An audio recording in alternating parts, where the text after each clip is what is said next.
بسم اللہ الرحمن الرحیم۔ السلام علیکم ورحمۃ اللہ وبرکاتہ۔ آج کا موضوع قطب الدین ایبک۔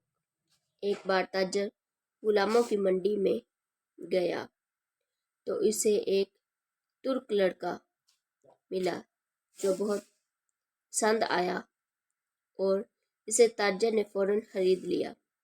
تاجر نے بچے سے پوچھا، تمہارا نام کیا ہے؟ لڑکے نے جواب دیا، جناب میں اپنا نام بتا کر اپنے نام کی توہین نہیں کرنا چاہتا۔ میں غلام ہوں، اس لیے آپ جس نام سے پکاریں گے وہی میرا نام ہوگا۔ تاجر کو اس جواب پر حیرت ہوئی، لیکن اسے یہ بات پسند بھی آئی کہ بچے میں عزت نفس کا احساس باقی ہے۔ تاجر نے اس بچے پر خاص توجہ دی اور اس کی تعلیم و تربیت کا انتظام کیا۔ بچے نے بہت جلد تیز اندازی، تلوار بازی، شاہ سواری میں ایسی مہارت حاصل کی کہ خود تاجر حیران رہ گیا۔ غزنی کا بادشاہ شہاب الدین غوری ایک بار گھوڑوں کی دوڑ کا مقابلہ دیکھ رہا تھا۔ تاجر اپنے غلاموں کو لے کر اس کے پاس پہنچا اور کہا کہ حضور، میرے اس غلام کو گھڑ سواری میں کوئی نہیں ہرا سکتا۔ بادشاہ نے مسکرا کر لڑکے سے پوچھا، تم کتنا تیز گھوڑا دوڑا سکتے ہو؟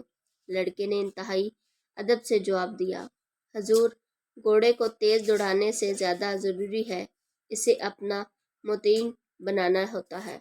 غوری نے چونک کر اسے دیکھا اور ایک بہترین گھوڑا اسے دیتے ہوئے کہا، لڑکے، تم اس گھوڑے کو اپنا مطیع اور فرما بردار بنا کر دکھاؤ۔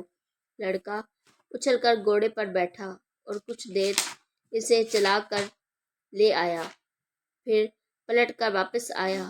لوگ یہ دیکھ کر حیران رہ گئے کہ واپسی میں بھی گھوڑا اپنے سموں کے نشان پر ہی چلتا ہوا آیا۔ سلطان غوری نے سوچا، جو شخص ایک جانور کو اس طرح فرما بردار بنا سکتا ہے، اس کے لیے انسانوں کو مطیع بنانا کیا مشکل ہو سکتا ہے؟ اس نے فوراً اس غلام کو خرید لیا جس کا نام قطب الدین ایبک تھا۔ ترکی میں ایبک انگلی کو کہتے ہیں اور شل کا مطلب ہوتا ہے ٹوٹا ہوا۔ چنانچہ اس غلام کی ایک انگلی ٹوٹی ہوئی تھی، اس لیے عموماً سب اسے ایبک شل کہتے تھے۔